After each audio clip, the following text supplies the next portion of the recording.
Hola, bienvenidos, buenas noches. Bienvenidos a nuestros estudios de los jueves.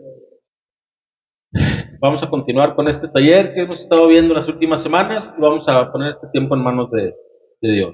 Padre, te damos gracias, Señor. En esta noche, Señor, acudimos a ti, Señor, para que seas tú, Señor, aquí en medio de nosotros. Señor, queremos conocerte más, Señor, queremos aprender más acerca de quién eres tú y cuál es tu carácter, cuál es el propósito que tienes para cada uno de nosotros. Todo esto, Señor, lo queremos conocer a través de Cristo. Es tu Hijo amado, Señor, y es el ejemplo que tenemos para conocerte mejor a ti también. Te pedimos que estés con nosotros y ponemos este tiempo en tus manos, en el nombre de Jesús. Amén. Muy bien. Bueno, pues la sesión de hoy se llama Jesús y Juan el Bautista. El encuentro de Jesús y Juan el Bautista. Y la base bíblica que vamos a estar viendo principalmente es en el libro de Mateo, en el capítulo 3, versículos 3, perdónenme, Mateo capítulo 3, versículos 13 al 17. Y se los leo. Dice, versículo 13. Luego Jesús fue de Galilea al río Jordán para que Juan lo bautizara. Pero Juan intentó convencerlo de que no lo hiciera. Yo soy el que necesita que tú me bautices, dijo Juan. Entonces, ¿por qué vienes tú a mí? Pero Jesús le dijo, así debe hacerse porque tenemos que cumplir con todo lo que Dios exige. Entonces Juan aceptó bautizarlo. Después del bautismo, mientras Jesús salía del agua, los cielos se abrieron y vio al Espíritu de Dios que descendía sobre él como una paloma. Y una voz dijo desde el cielo, este es mi Hijo muy amado, quien me da gran gozo. Muy bien. Pues bueno, en este pasaje es un pasaje, yo creo que ya lo hemos visto o estudiado en otras ocasiones, en muchas predicaciones se habla de este apartado, de este momento en la vida de Jesús, ¿verdad? Eh, y aquí lo que estaba sucediendo es que estaba llegando Jesús, estaba encontrándose con Juan el Bautista. Juan el Bautista ya estaba desarrollando su ministerio desde hacía tiempo atrás, ¿sí? Juan el Bautista estaba profetizado que habría uno que prepararía el camino, ¿sí? Y era lo que estaba pasando. Juan ya estaba haciendo eso, estaba bautizando, ¿sí? Entonces se encuentra con Jesús y Jesús pues se presenta con él con la intención de ser bautizado, pero Juan le dice, no, tú eres el Mesías, o sea, yo necesito que tú me bautices, ¿sí? Y ahí se da una interacción entre ellos y ahorita vamos a abundar un poquito más, pero sí es importante que tratemos de entender por qué Jesús, siendo el Hijo de Dios, que nunca cometió pecado, ¿por qué se bautizó? ¿Sí?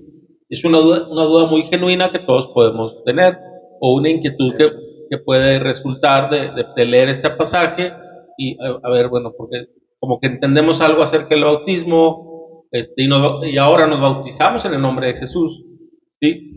Sin embargo, en este pasaje estaba sucediendo algo muy llamativo, ¿no? Y Juan estaba tratando de establecer que el bautismo de Jesús será más importante que el bautismo de Juan. Así lo mencionan otros pasajes, porque era Juan el que bautizaba a las personas, ¿no? Pero sorpresivamente Jesús se presenta para ser bautizado. Entonces, Juan obviamente, como tenía un conocimiento de su identidad y la identidad de Dios en Jesús, decía, no, pues yo no me siento calificado para bautizarte, ¿verdad? O sea, su actitud no era muy extraña. Yo creo que muchos o todos hubiéramos actuado de esa forma. Y también es entendible que Juan quisiera que si está el Mesías, pues yo quiero que él me bautice. Digo, es un deseo genuino que todos tendríamos, ¿no? si estuviéramos en esa situación. Entonces podemos pensar en varias razones, ¿verdad? Los estudiosos al leer este pasaje dan al menos 6 razones y podemos encontrar más, pudiéramos encontrar más, pero una razón que dan, tal vez Jesús se bautizó por obligación, ¿sí? Porque dice en el mismo pasaje, en el versículo 15, es conveniente que cumplamos así toda justicia. En Mateo 3:15, en la Reina Valera 1960, dice, pero Jesús le respondió, deja ahora, porque así conviene que cumplamos toda justicia. Entonces le dejó. ¿Sí? Entonces Jesús estaba como con esas palabras, podría estar diciendo, me voy a bautizar porque así debe ser, no es una obligación. Estaba poniendo el ejemplo. Sí, así es. Y en el pasaje de Juan 8:29, se los leo, que dice, y el que me envió está conmigo, no me ha abandonado, pues siempre hago lo que a él le agrada. ¿Sí? Es que son palabras de Jesús. Entonces aquí Jesús está diciendo que el Padre, que es el que lo envió, es el que me envió está conmigo y no me ha abandonado, pues siempre hago lo que le agrada. Entonces también entendemos que se estaba bautizando porque era algo porque era la voluntad de Dios. ¿Sí? Entonces él sabía que tenía que hacerlo para agradarle a Dios. ¿Sí? No, y aunque sea lógico, pero lo podemos decir así. Es obvio que Jesús no necesitaba ser bautizado porque no tenía pecado. Él no necesitaba arrepentirse de nada. Pero estaba poniendo un ejemplo, la muestra de que había que obedecer al Padre. ¿Sí? También otra razón que dan es que se pudo haber bautizado como una especie de consagración. Y en el Antiguo Testamento, por ejemplo, al sacerdote Aarón y a sus hijos, pues los primeros se bañaban, ¿sí?, en agua, ¿sí? Luego eran ungidos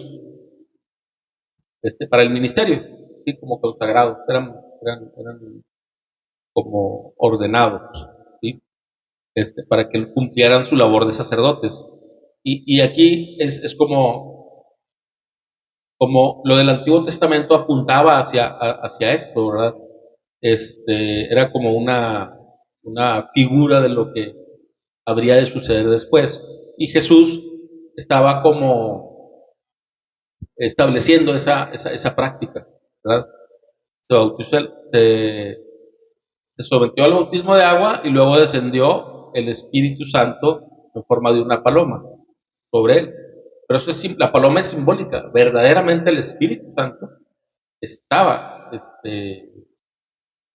en él, ¿no? O sea, estaba como en unión con el Hijo, ¿sí? Y entonces por eso se dice que una de las razones puede ser esa, ¿no? Que estaba siendo como consagrado para el ministerio, porque apenas ahí iba a comenzar su ministerio. Los primeros años de Jesús, hay muy poco de su infancia. Sí se menciona a Jesús sus primeros años, muy poquito. Luego ya hay un lapso en el que no se sabe nada hasta ya la edad no, bueno, después de los 12 ya no se sabe nada, hasta ya la edad, se dice que Jesús murió más o menos a los 33 años de edad, ¿sí? Y tenía como unos 3 años de ministerio, entonces se volvió a aparecer como a los 30. Este pasaje debe ser más o menos a los 30 años de edad, más o menos, ¿sí? Y otra razón que dan para el bautismo de Jesús es que tal vez era para reconocimiento, como para dar la aprobación del ministerio de Juan el Bautista, ¿sí? Como validando lo que Juan Bautista estaba haciendo. Que era correcto lo que... Sí, así es, que era correcto lo que Juan estaba haciendo, que era necesario, y que así debían hacerlo los demás. De hecho, había mucha gente que sí ya seguían a Juan como discípulo, ¿sí? O sea, sí creían en él, creían en lo que él les hablaba, se bautizaban, y cada vez eran más, pero había mucha gente que sí rechazaba eso, ¿verdad? Principalmente los líderes judíos, ¿verdad? Y así era como una manera comprometer a la gente para que escuchara a Juan y lo obedecieran, ¿verdad? En lugar de eso, por otro lado, decíamos ahorita, los líderes religiosos lo que hicieron fue rechazarlo. Rechazaron el bautismo de Juan. ¿Sí? ¿Por qué? Porque no se acomodaba a sus formas. ¿Sí? ¿Cómo iba a ser que una persona mal vestida, porque en un pasaje de la Biblia dice que se vestía con piel de camello y comía miel y langostas, o sea, comía insectos? ¿Sí? O sea, era no como los fariseos que estaban vestidos de primera línea, ¿verdad? Entonces, como chocaba con sus maneras, con sus formas, lo rechazaban, simplemente por ser diferente, ¿verdad? Luego dice, les quiero leer el pasaje de Mateo 21, del 23 al 27. Y este es un pasaje en el mismo libro de Mateo, más adelante del pasaje que hemos estado viendo, donde Jesús vuelve a hacer un reconocimiento al ministerio de Juan el Bautista. Y dice así, el pasaje dice, cuando Jesús regresó al templo y comenzó a enseñar, se le acercaron los principales sacerdotes y los ancianos. ¿Con qué autoridad haces todas estas cosas? Le reclamaron, ¿quién te dio el derecho? Versículo 24, responde Jesús, les diré con qué autoridad hago estas cosas si me contestan una pregunta, respondió Jesús. ¿La autoridad de Juan para bautizar provenía del cielo o era meramente humana? Ellos discutieron el asunto unos con otros. Si decimos que provenía del cielo, nos preguntará por qué no le creímos a Juan. Pero si decimos que era mente humano, la multitud se volverá contra nosotros porque todos creen que Juan era un profeta. Entonces finalmente contestaron, no sabemos. Y Jesús le respondió, entonces yo tampoco les diré con qué autoridad hago estas cosas. ¿Sí? Y en eso estaba validando el ministerio de Juan, ¿verdad? Porque los estaba como acorralando o volteando la pregunta, porque ellos lo que querían era evidenciar algo, ¿sí? Un error, ¿sí? Así es. Entonces él se las voltea y dice, bueno, ok, platíquenme de esto, ¿qué opinan de esto? No, no sabemos. Y era mentira, sí tenían una opinión y la tenían muy clara, pero a ellos no les importaba decir y profesar la verdad, sino que la gente los siguiera viendo con respeto, porque al final la gente los veía con respeto porque se supone que eran personas que cumplían la ley, que obedecían a Dios, que buscaban a Dios. ¿Sí? En apariencia sí eran eso, y no querían perder como que esa credibilidad, esa reputación delante de la gente, de las personas, ¿no? Otra razón que dan, la cuarta razón, es como una proclamación. Es como una presentación. ¿Sí? Se bautizó, dicen algunos estudiosos que se bautizó Jesús, porque ese momento fue como la presentación de Jesús a las personas. ¿Sí? Si se acuerdan, si han leído en el libro de Juan, capítulo 1, versículos 29 al 34, que dice lo siguiente, dice, al día siguiente, Juan vio que Jesús se le acercaba y dijo, miren, el Cordero de Dios que quita el pecado del mundo. A él me refería cuando yo decía, después de mí vendrá un hombre que es superior a mí porque existe desde mucho antes que yo. No lo reconocí como el Mesías, no lo reconocí como el Mesías, aunque estuve bautizando con agua para que él fuera revelado a Israel. Entonces Juan dio testimonio, vi al Espíritu Santo descender del cielo como una paloma y reposar sobre él.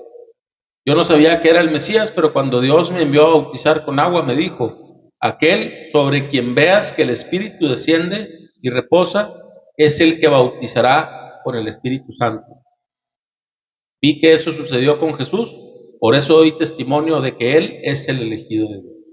¿Sí? Y aquí es cuando esto sucede en ese mismo pasaje, pero son las palabras de otro autor, que en este caso es el apóstol Juan. No hay que confundir a Juan el que escribió el libro, que es el apóstol Juan, con Juan el Bautista. ¿Sí? Y dice estas palabras, ¿no? Que así lo estaba presentando como el Cordero de Dios, ¿verdad? Porque dice, ya, yo no sabía que era el Mesías, pero cuando vi que descendió la paloma, fue la confirmación de que él era, ¿verdad? Entonces el bautismo fue como esa presentación de Jesús delante de los judíos, delante de la sociedad judía, ¿no? Otra razón, la quinta razón, es que algunos dicen que Jesús se bautiza como una expectación, como una muestra de lo que habría de venir con un bautismo, con el bautismo de Jesús en la cruz, que la Biblia lo llama como un bautismo de sufrimiento. ¿Sí? Lucas, en el libro de Lucas 12, versículo 50, son palabras de Jesús y dice, me espera un terrible bautismo de sufrimiento y estoy bajo una carga pesada hasta que se lleve a cabo. ¿Sí? Era como cumplir toda justicia mediante su muerte. En el Calvario era el bautismo, el ser sumergido en agua y volver a salir del agua, es como una muestra de morir y volver, ¿sí? Volver a la vida y resucitar. Y era como una anticipación de lo que iba a suceder, ¿verdad? Y otra razón, que es la sexta, que dan algunos para explicar el por qué Jesús se tenía que bautizar o por qué decidió bautizarse, es por identificación. Es un poquito para mostrar que Jesús se identificaba con los hombres pecadores. No porque era pecador, pero sí porque conocía cada uno de nuestros pecados. ¿Sí?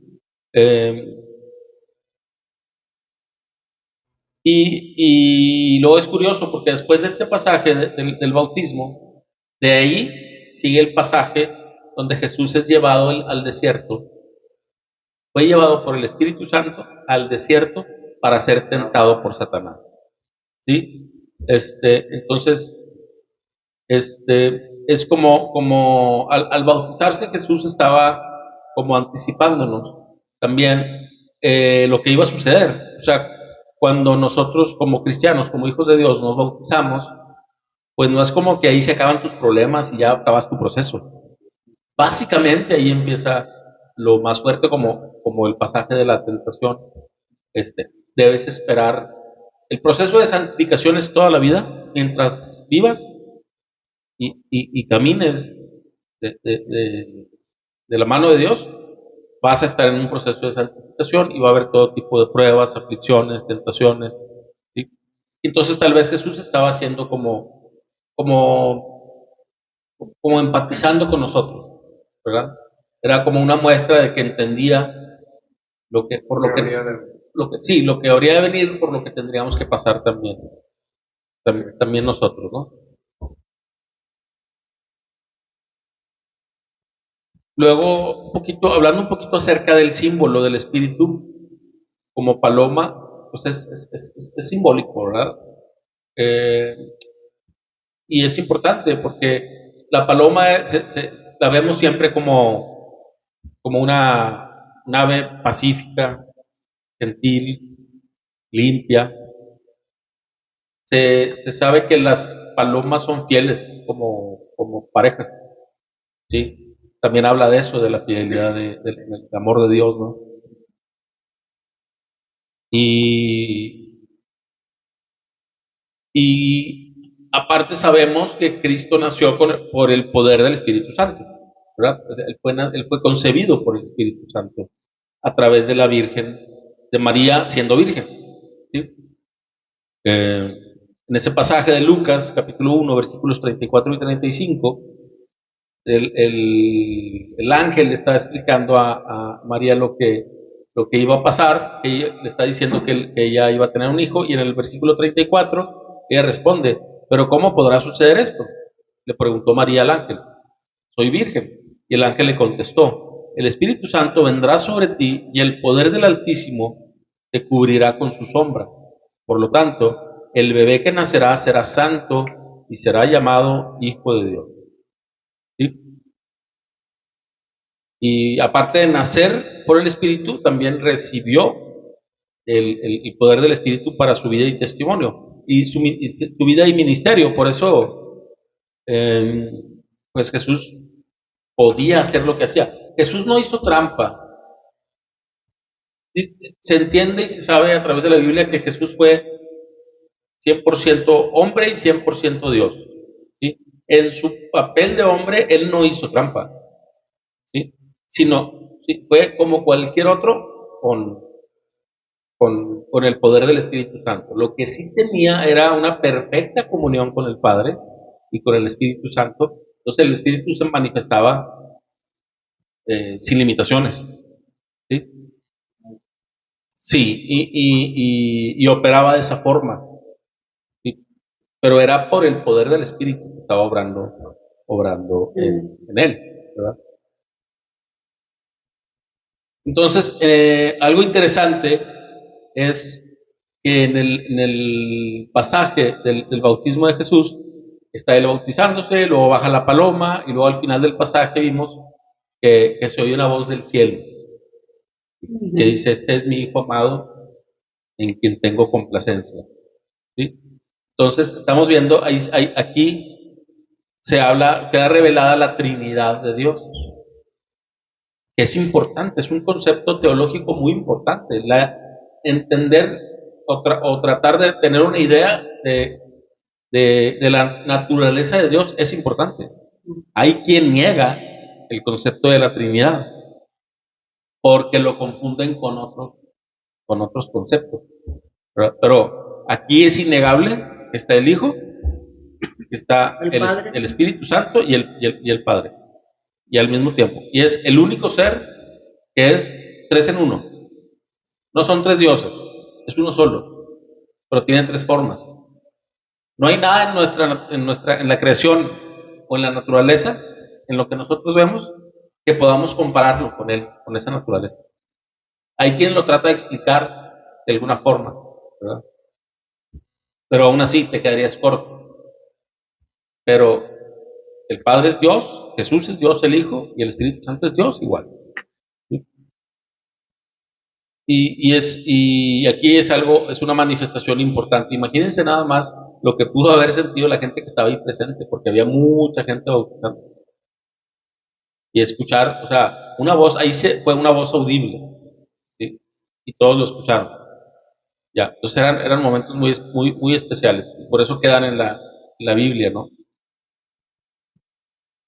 Y también es importante lo que dice esa voz, de lo que hablaba.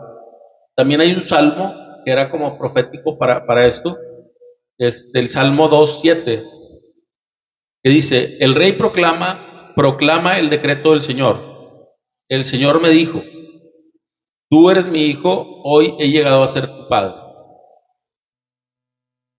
¿Sí?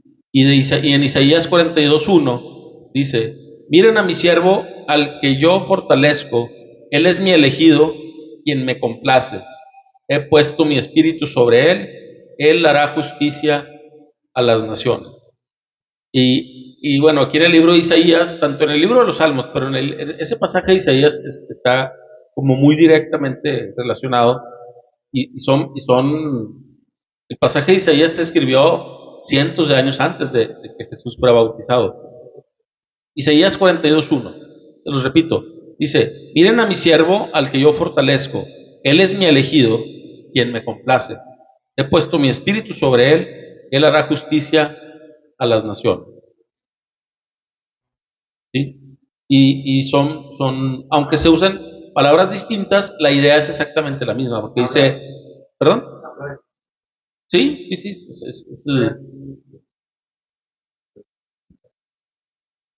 si quieres leerlo en esa versión, más al micrófono, por favor. He aquí mi siervo, yo le sostendré, mi escogido, en quien mi alma tiene contentamiento. He puesto sobre él mi espíritu, Él traerá justicia a las naciones. Y son palabras muy similares a lo que leemos en el libro, en los evangelios, en el pasaje del bautismo, ¿verdad? Y definitivamente es el Padre, es el corazón del Padre hablando acerca de quién iba a ser Jesús y el papel que iba a desempeñar. Ese cántico declara esto, ¿no? Que Jesús es el Mesías Rey y que viene a cumplir una misión de parte de Dios. Vamos a pasar a las preguntas del pasaje bíblico. Aquí dice la primera: ¿para qué fue Jesús al río Jordán? Fue Jesús a encontrarse con Juan, a que Juan lo bautizara, ¿verdad? Bautizar. ¿Y con qué palabras se oponía Juan? Si quieren la idea, no tiene que ser las palabras exactas. Le dice que cómo iba él a bautizarlo. Así es, ¿no? ¿Y qué le dice Jesús? Que lo debían hacer porque era el que tenía que cumplir, Así es. o sea, cumplir con lo que Dios dijo. Así es. Dice, así debe ser. Es lo correcto, ¿no? ¿Y qué pasó después de que fue bautizado? Así es, descendió el Espíritu Santo en forma de paloma, ¿no?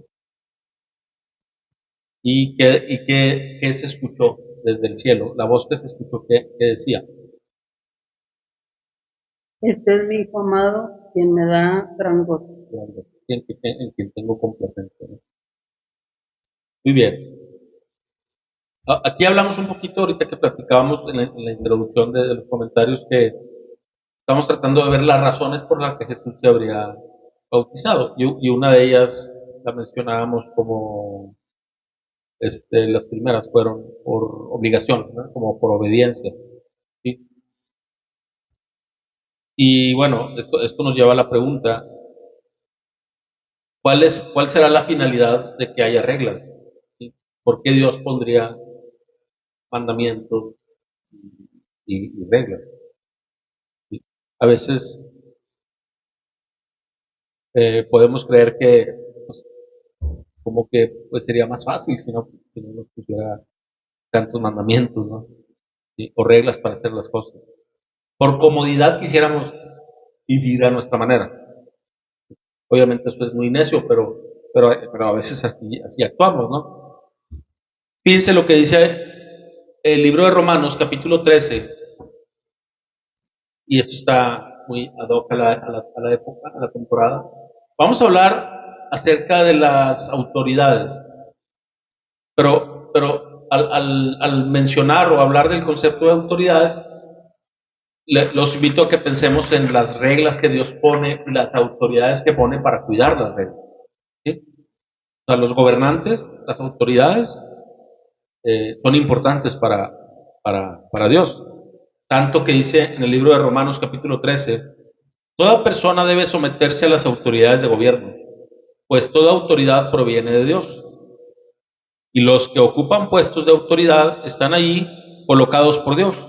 Por lo tanto, cualquiera que se rebele contra la autoridad se rebela contra lo que Dios ha instituido y será castigado.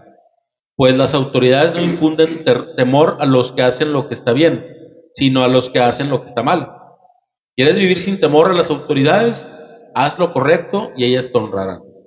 Las autoridades están al servicio de Dios para tu bien, pero si estás haciendo algo malo, por supuesto que deberías tener miedo, porque ellas tienen poder para castigarte. Están al servicio de Dios para cumplir el propósito específico de castigar a los que hacen lo malo. Por eso tienes que someterte a ellas, no solo para evitar el castigo, sino para mantener tu conciencia limpia. Por esas razones, también paguen sus impuestos, pues los funcionarios de gobierno necesitan cobrar su sueldo. Ellos sirven a Dios con lo que hacen. Ustedes den a cada uno lo que le deben, paguen los impuestos y demás aranceles a quien corresponda y den respeto y honra a los que están en autoridad. ¿Sí? Esto a veces nos hace un poquito de shock, Porque lamentablemente lo que vemos en el día a día, lo que vemos en la sociedad, en el sistema político actual, por ejemplo, de nuestro país, en México, pues dejan muchas veces, vaya, son autoridades que no son el mejor ejemplo para lo que es, para creer que ellos son puestos por Dios, pero así es, ¿sí? No quiere decir, o sea, cuando aquí la Biblia dice que toda autoridad es puesta por Dios, no quiere decir que toda autoridad le honra, ni hace la voluntad de Dios, ni que sea como un ejemplo de lo que debería ser un gobernante. Pero Dios los pone ahí de cualquier forma, son necesarios. Este pasaje te da muchas enseñanzas y una de ellas es que debemos respetar a las autoridades, honrarlas, ¿sí? Una porque son necesarias, como las reglas, y las autoridades están puestas para que las reglas se cumplan, ¿sí? Si no hubiera gobernantes, no estamos hablando de que todos los gobernantes son buenos, pero imagínense nada más la, ¿cómo se llama? Es la anarquía. Anarquía es, no hay gobernantes, es la ley del más fuerte. Obviamente eso no iba a significar paz.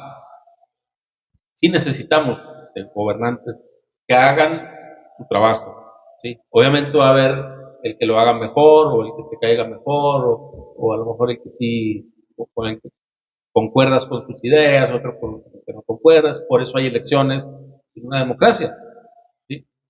Espero que todos votemos, ¿verdad? Es el 2 El 2 de junio. de junio, ya faltan unos días. Entonces, eh, pues bueno, aquí vemos que las reglas están establecidas porque nos ofrecen un orden para hacer las cosas y para vivir correctamente, ¿no? Las reglas que Dios nos impone, es decir, los mandamientos, pues van todavía más allá, porque no están solo diseñados para ayudarnos a vivir bien en este tiempo, sino que nos ofrecen una manera de vivir agradando a Dios y nos ayudan a evitar el castigo y a mantener una conciencia limpia delante de Él, con la esperanza de estar con Él, ¿sí? La ley judía, o sea, la ley, el antiguo mandamiento y sobre todo los primeros 5 libros, que es el Pentateuco, no están hechos para demostrar que los podemos cumplir, ¿sí? Y no están hechos para que la gente se salve. Realmente son una guía para vivir de una manera que Dios le agrade, pero Dios sabía perfectamente que nadie íbamos a poder cumplirlos, ¿no? Por eso, y Él ya tenía previsto la solución en la persona de Jesús. Por eso Jesús tiene que venir al mundo, entregar su vida por nosotros, pagar el castigo que nosotros merecíamos, luego volver a tomar su vida. A Jesús no lo mataron, Él entregó su vida, ¿sí? Eh, eh, porque era necesario que así fuera. Se necesitaba un sacrificio por el pecado de todos nosotros.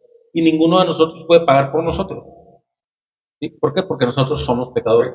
Tenía que venir un cordero sin mancha. Por eso desde el Antiguo Testamento se sacrificaban corderos en holocausto, ¿sí? Este, pero eran corderos, o sea, desechaban, para el sacrificio no traías un corderito cojo o sin, un, sin una patita o sin un ojo, o sea, con un defecto o enfermo, no, tenían que ser los más perfectos, más puros, los más limpios, ¿verdad? Y eso era como decimos, esta palabra siempre era figura de lo que Jesús iba a venir a hacer, ¿verdad?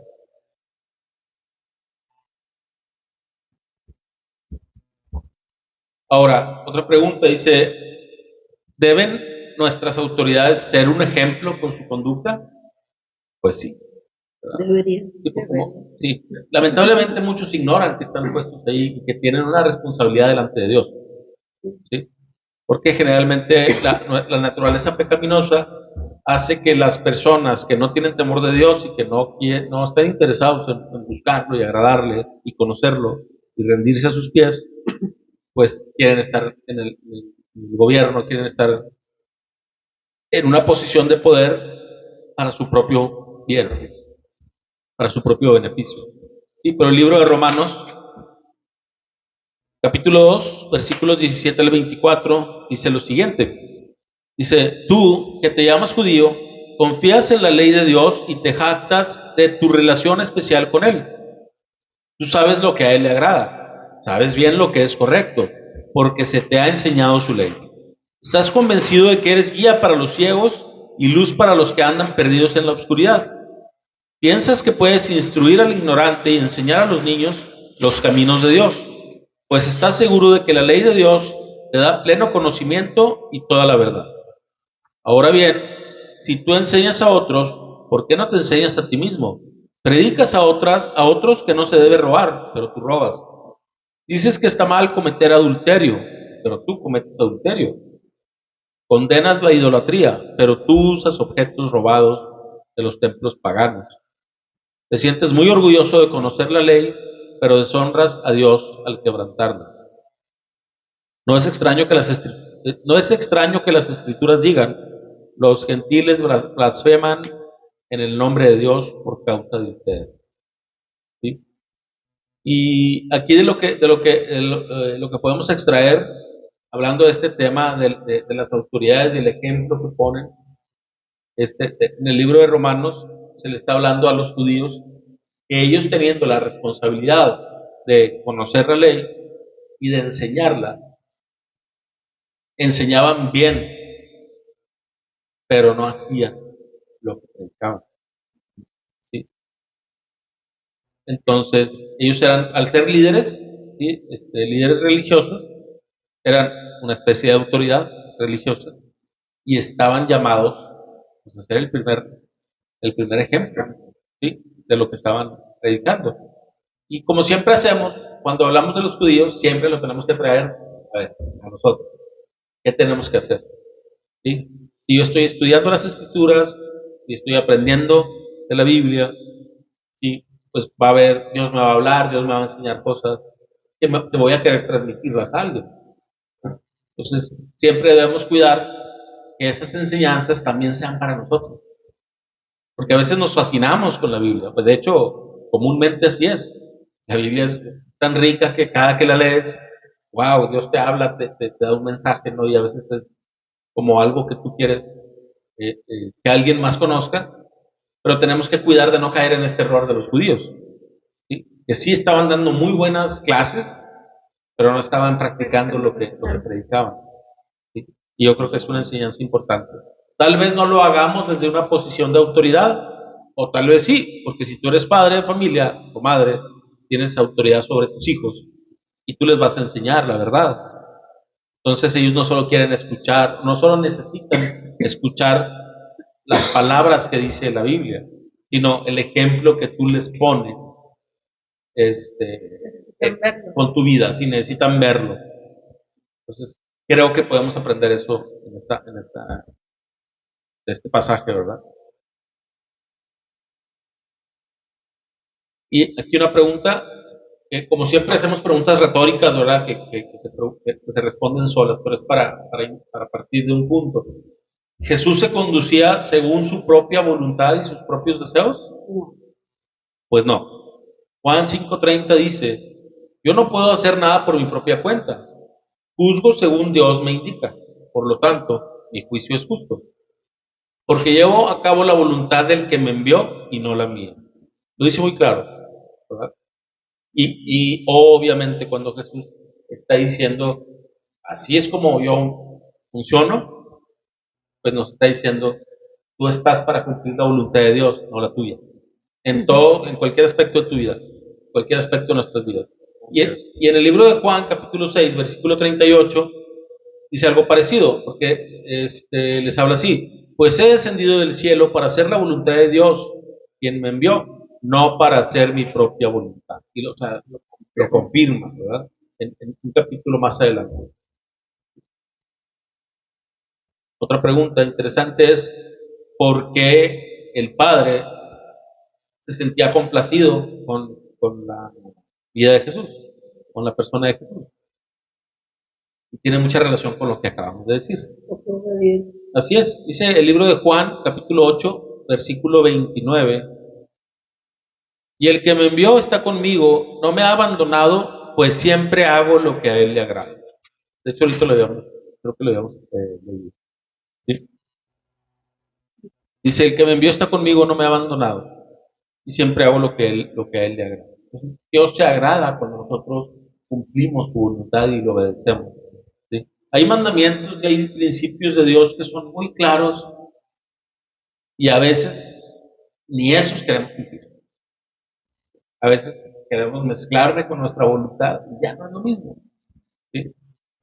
Como cuando estoy en una situación que se me hace difícil perdonar, pues estoy enfrascado en un asunto que no debiera ser tan complicado. O sea, y bueno, estoy hablando de un aspecto solamente, ¿no? Del perdón, pero que sí es muy, muy, muy necesario. Vaya, todos los días probablemente se va a ofrecer algo por lo que tengamos que ofrecer perdón o pedirlo, ¿verdad? Y aquí Jesús, pues no solo cumplía con esa parte, cumplía con todo, pero él siempre se mantenía haciendo lo que Dios le,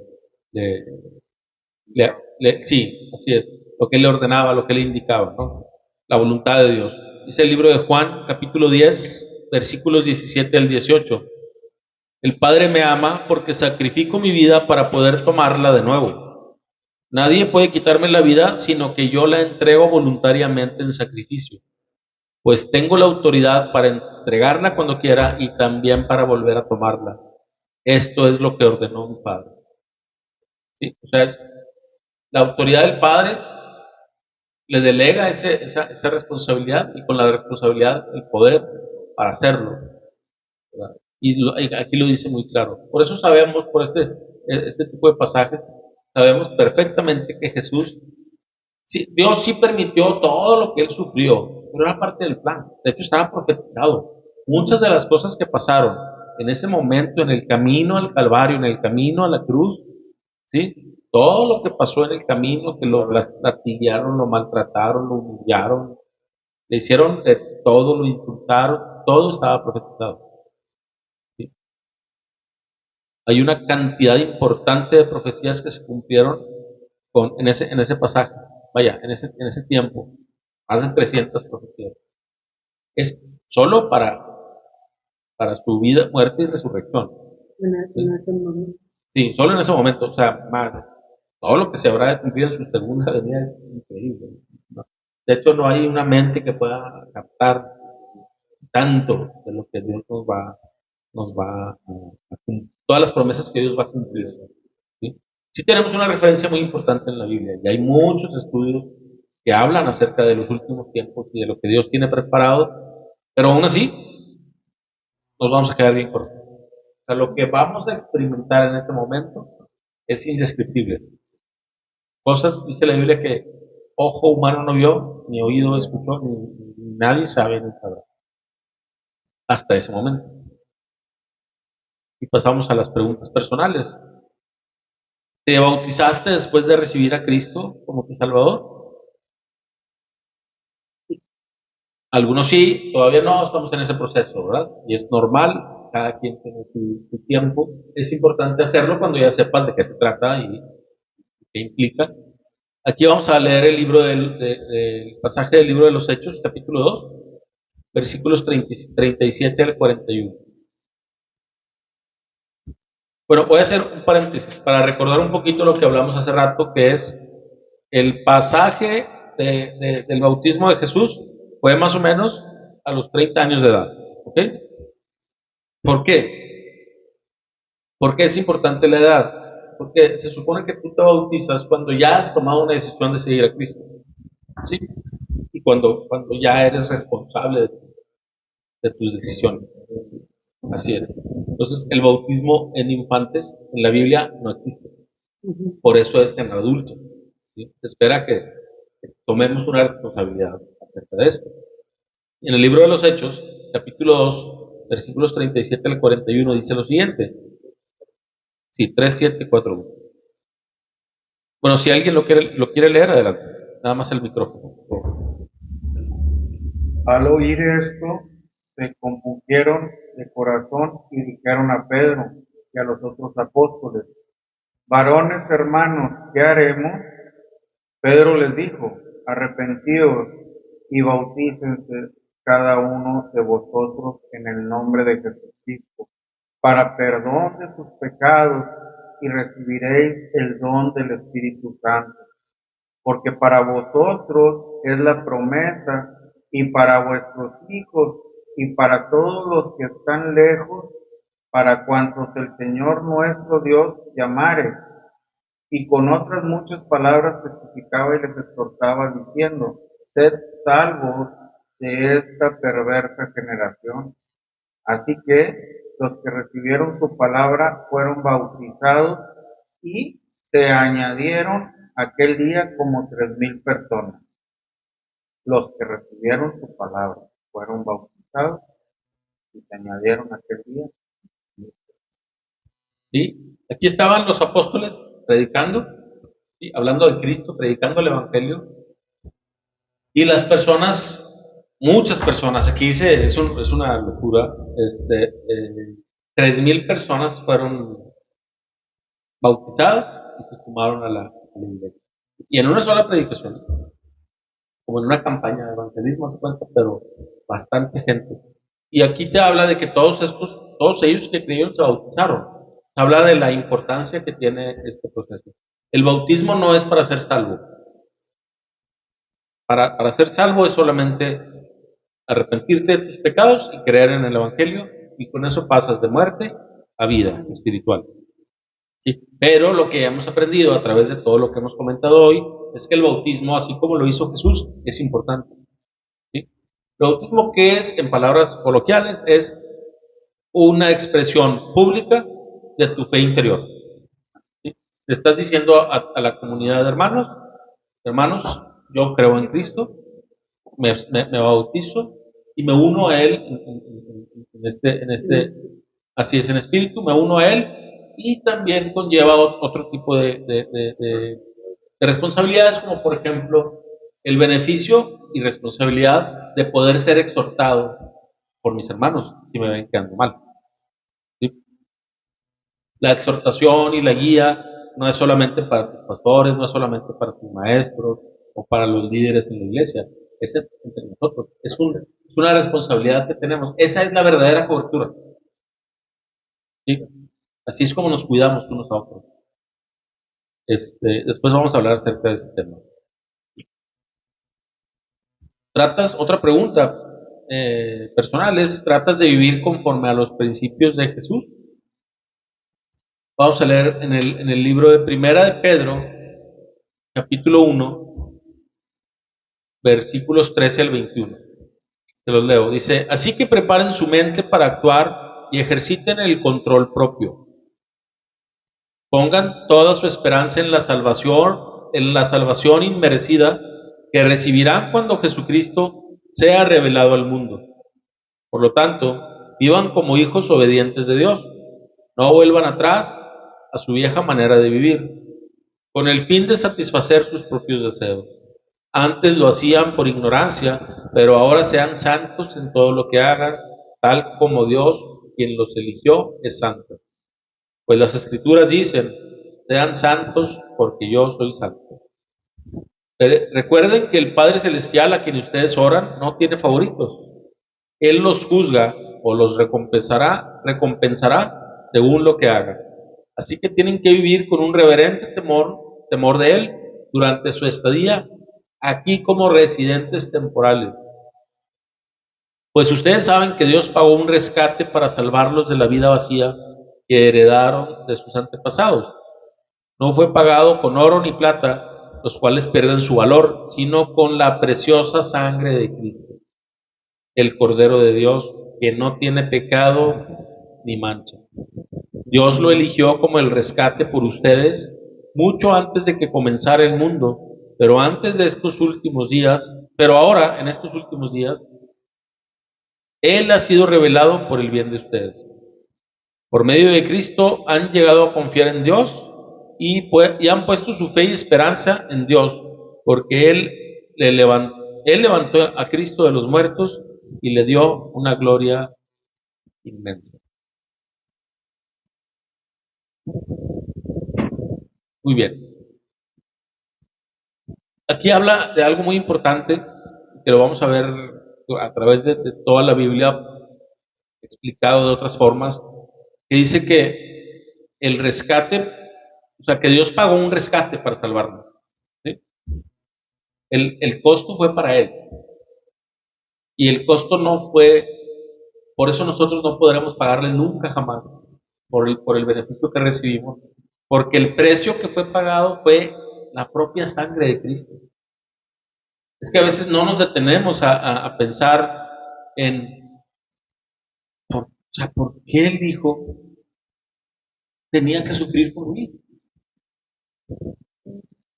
¿Por qué el Padre estuvo dispuesto a entregar a su Hijo? Yo no soy padre, pero ustedes que son padres, ¿entregarían a su Hijo por mí? Por mí. O sea, no por ti, por mí. ¿No lo harías? ¿No lo harías? O sea, Es muy difícil tomar esa decisión. ¿sí? Pues imagínense nada más el Padre Celestial con el Hijo amado, el que nunca pecó, el que merece toda la gloria y todo el honor, el obediente, el creador de todas las cosas. Dice la Biblia que Jesucristo es el que sustenta todas las cosas, el que ya sabía lo que iba a pasar, porque ya conocía cada una de nuestras acciones. Entonces ese precio es algo que tenemos que valorar y es algo que nos debe frenar cuando vamos a cometer algo que a Dios no le agrada. A veces jugamos con las cosas más triviales. No, y se nos hace que es trivial, que como quiera. O sea, voy a decir esta palabra, voy a hacer esta acción, ¿no? Peor acción, no resulta, o simplemente un pensamiento. Ahí lo traigo. No se lo digo a nadie, pero juego con él y ahí lo traigo. Y a veces sé que es algo que no agrada a Dios, pero porque a veces no nos detenemos a reflexionar en esto. ¿Sí? Entonces, creo que algo que nos ayuda a caminar, digamos que agradándole a Dios, es recordar esta parte, ¿sí? Que no es, o sea, no estamos hablando de una novela muy interesante y una historia muy interesante, que igual no se va, sí que no tiene trascendencia, que no se va a cumplir el final de esa historia. No, sí, aquí tenemos, en la Biblia tenemos el plan de Dios para nuestra redención, ¿sí? Para nuestro regreso a una comunión eh, eh, íntima con Él para toda la vida, más bien por toda la eternidad. Y a veces queremos como no pensar en eso y enfocarnos solamente en nuestros intereses, en lo que creemos que es lo que nos conviene, ¿verdad? Pero nunca nada terrenal, nada que esté aquí en esta vida, a nuestro alcance en esta vida solamente y que después ya va a desaparecer. Nada se puede comparar con el beneficio que hemos recibido por este precio que fue pagado por nosotros. El decir, yo recibo la salvación de Dios como un regalo, no es cualquier regalo. Tengo que estar consciente que se pagó el precio más alto que se podría pagar.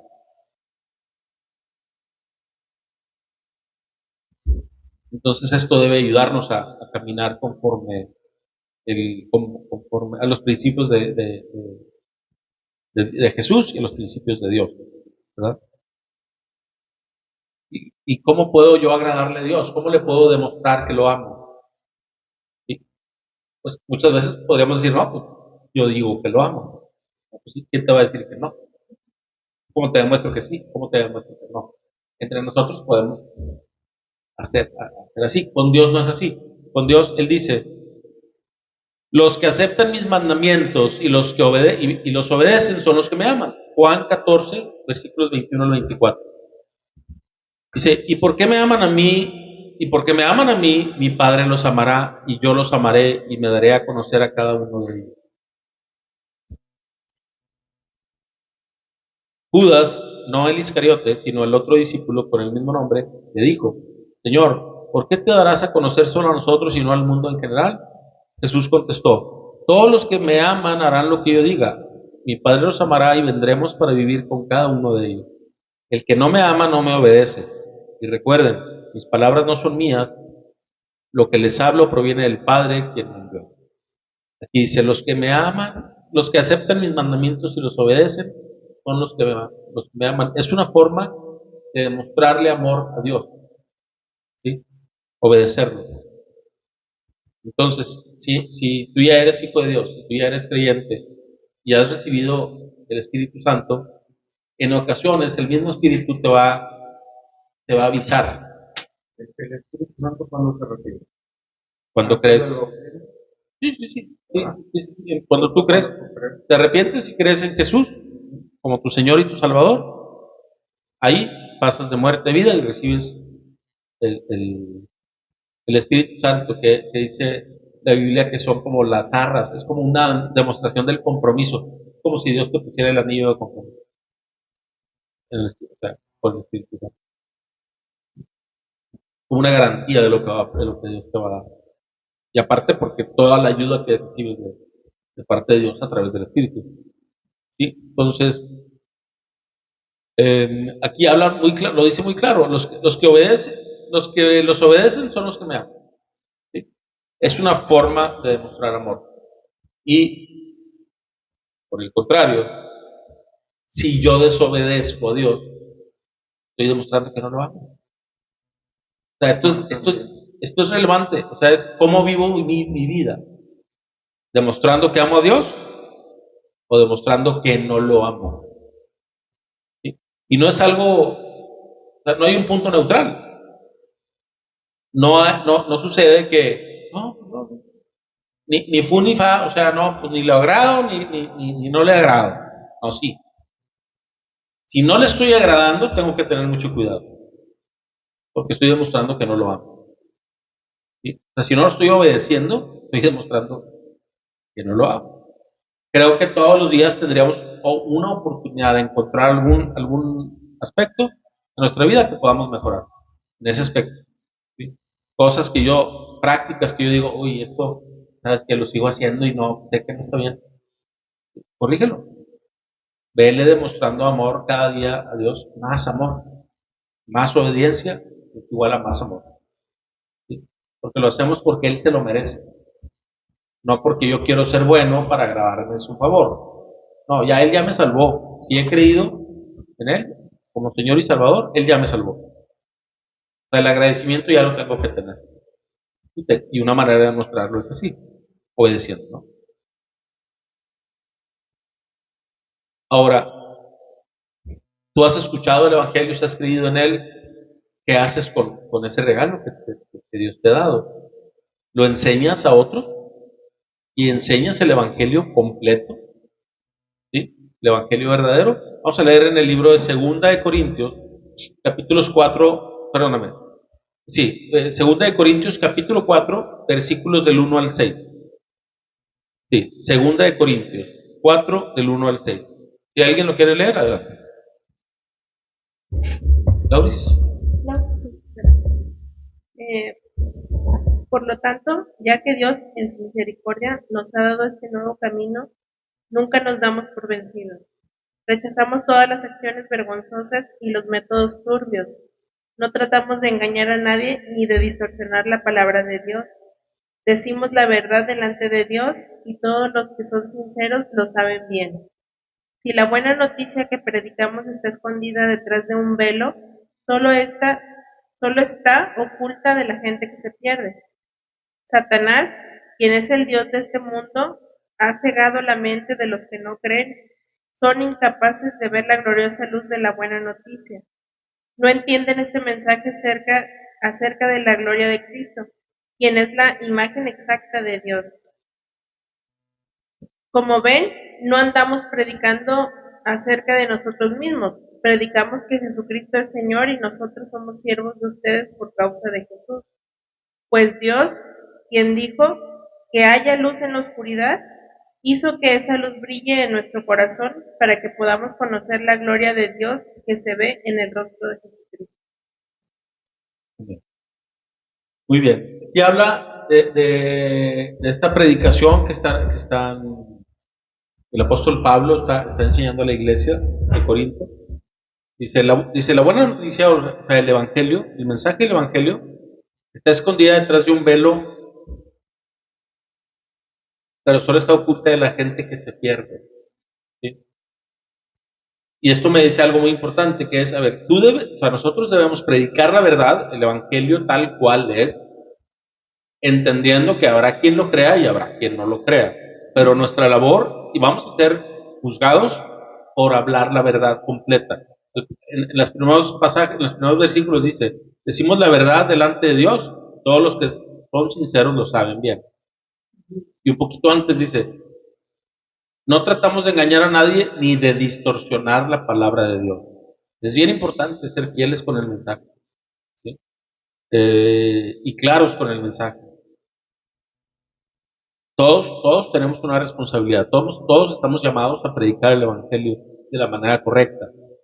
Por eso es importante que vayamos a la Biblia y aprendamos cada vez más, para poder dar un mensaje claro, porque luego a veces queremos hablarles de todo, queremos que las personas, antes de creer en Cristo, obedezcan toda la Biblia, y eso no puede suceder, porque solamente puedes empezar a agradar a Dios tratando de obedecerlo a través y a través del poder del Espíritu Santo. Por nuestra propia naturaleza no podemos hacerlo. Podríamos aguantar un poco y aparentar cierta piedad, pero no podemos realmente caminar agradando a Dios. Entonces, la idea del Evangelio es predicar el mensaje, ¿sí? Claro, y ya las personas a través de la obra del Espíritu Santo irán componiendo su caminar, ¿verdad? Dice aquí en el versículo 5, dice, no andamos predicando acerca de nosotros mismos, predicamos que Jesucristo es el Señor y nosotros somos siervos de ustedes por causa de Jesús. Dice que haya luz en la oscuridad, dice, pues Dios, quien dijo que haya luz en la oscuridad, hizo que esa luz brille en nuestro corazón para que podamos conocer la gloria de Dios que se ve en el rostro de Jesús. Y para terminar, podemos comentar que recordar en este pasaje que vimos que el bautismo de Jesús con Juan el Bautista, si nos ponemos en sus zapatos, vamos a poder como entender que algo similar nos va a suceder a nosotros también, porque tal vez nuestra labor como cristianos pues va a ir bien en algún momento, ¿sí? A lo mejor la gente a la que tú le estás predicando el evangelio está reaccionando, está tomando una decisión por Cristo, y por ejemplo nosotros que tenemos un grupo de estudio, pues estamos pidiéndole a Dios para que cada vez venga más gente, ¿sí? Y a lo mejor eso va a empezar a crecer, no sabemos, ¿verdad? No sabemos el tiempo, no sabemos quién se va a agregar, pero pensamos que Dios puede hacer la obra a través de nosotros. Y luego empieza este ministerio como a florecer y empieza a venir más gente, pero lo importante no es nosotros, sino que la gente que venga o nos escuche en estos videos, nuestra labor es preparar sus corazones, digo, también a nosotros mismos, ¿verdad? Cada vez conocer más a Dios a través de los estudios y quien no ha creído en el Evangelio, pues que lo crea, que se arrepienta y crea el Evangelio y sea salva, pero también es para preparar sus corazones. O sea, lo más importante es que Jesús sea predicado, ¿sí? La persona más importante de estas reuniones siempre va a ser Jesucristo, siempre.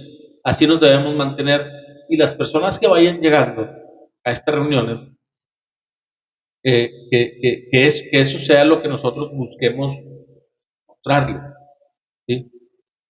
Que el más importante en nuestras vidas es Jesús, ¿no? Porque Jesús a veces llega y, bueno, pues a cada uno de nosotros cuando hemos creído el Evangelio, pues o sea, el Espíritu Santo te redarguye de pecado, o sea, te muestra todo lo que está mal en tu vida. Y pues hay muchas cosas. Somos confrontados, pero no nos debe dar miedo eso. Y es importante que la gente lo sepa. también. O sea, porque Jesús no es algo que tú agregas a tu vida. No, es un cambio de vida, es un cambio de dirección. Creer en Cristo verdaderamente es arrepentirme de mis pecados y de mis creencias equivocadas.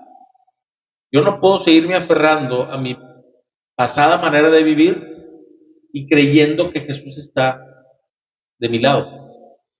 No, tengo que renunciar a lo que está mal y conforme yo vaya aprendiendo lo que está mal, pues dejarlo, ¿sí? Y que Jesús sea el centro de mi vida de mi fe, ¿no? De mis creencias. Y que tengamos esa actitud de que aun y cuando nuestro grupo vaya creciendo, lo más importante es tener la actitud de Juan, que decía, es necesario que él crezca, pero que yo mengüe, o sea, que yo disminuya. Si, por ejemplo, como un ejemplo nada más, si alguien ve este video mañana, pasado, en una semana, en un mes o en un año, y Dios le habla a través del video, lo más importante no es quién está hablando en la cámara. Eso es lo de menos. Es el mensaje que está recibiendo. Es que si alguien recibe el mensaje de Dios a través de nuestros estudios, ¿sí? Pues lo más importante es que aprendan algo de Dios. No queremos predicarnos a nosotros mismos. ¿Sí? Obviamente, si nos quieren contactar, pues estamos dispuestos a ayudarlos en este proceso de conocer a Dios y creer en Él, ¿sí? Pero no es lo más importante no es, hoy estoy yo aquí en la cámara, mañana va a estar alguien más, y eso es lo de menos, ¿sí? Entonces sí podemos, a semejanza de Juan, poner nuestro ego de lado a fin de encaminar a otros a Jesús. Esa es la actitud que debemos tener. ¿Sí? Ya sea que estés enfrente de una cámara o estés platicando con tu compañero del trabajo, con tu vecino, ¿sí? Lo más importante no es que es parte del testimonio que damos, pero lo más importante es que las personas conozcan a Jesús a través de nosotros. ¿Sí? Ahora, a veces eso va a costarnos.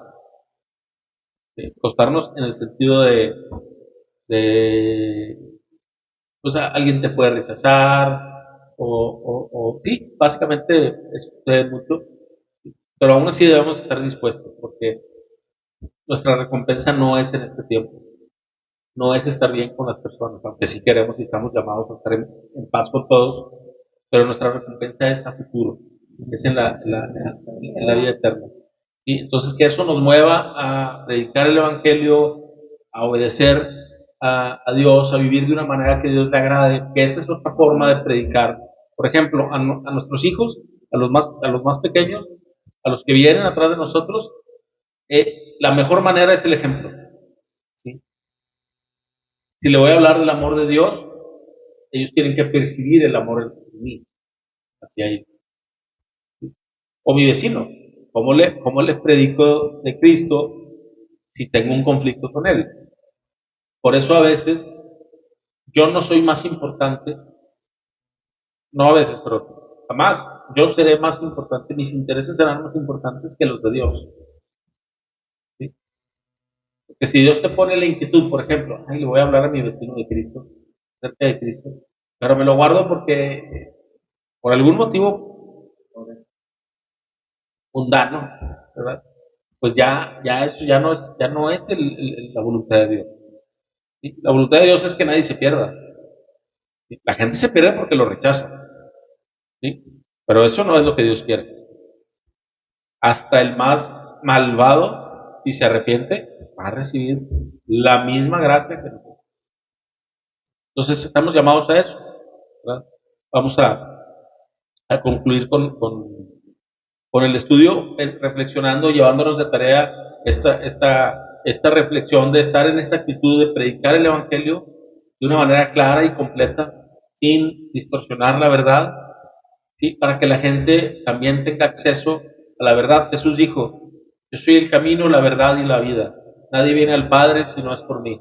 Entonces las personas, si conocen a Cristo, van a poder tener acceso al Padre.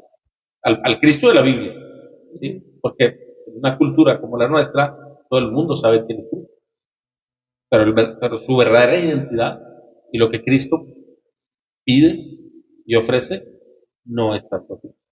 Entonces prediquemos al Cristo de la Biblia y ayudemos a las personas a que puedan reconciliarse con Dios. ¿Sí? Con esto concluimos nuestra enseñanza y nos vemos, si Dios quiere, la próxima.